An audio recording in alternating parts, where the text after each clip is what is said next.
Court date today for one of the men accused of killing a Philadelphia Parks and Rec worker. Marcus, what's the update on this case?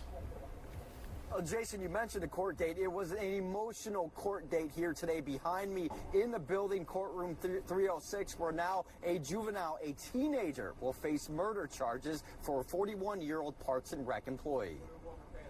Today was a good day. What was supposed to happen happened.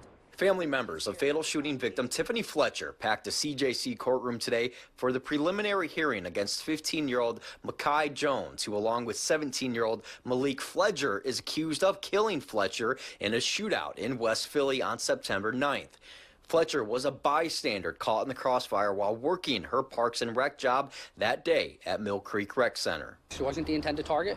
To our knowledge, she had no involvement in anything that was going on out there, and she just happened to be at the wrong place at the wrong time. Assistant District Attorney Jeff Horjanowski says he's pleased with the preliminary hearing today after the judge held the defendant for court after hearing from both parties involved. I'll go and face the trial for the charges of murder generally and gun charges and related charges. So all charges will go on? Everything. He was held for court on everything. The victim's mother, who was also a witness for the Commonwealth, claims to have seen Jones running towards her after the shooting, screaming.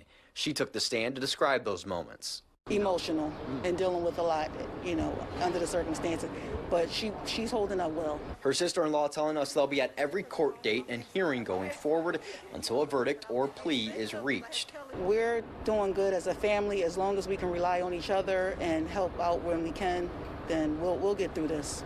We just want to see justice for Tiffany. Prosecutors were also quick to point out that the gun used to kill Fletcher was a polymer 80 firearm, most widely known as a ghost gun and virtually untraceable.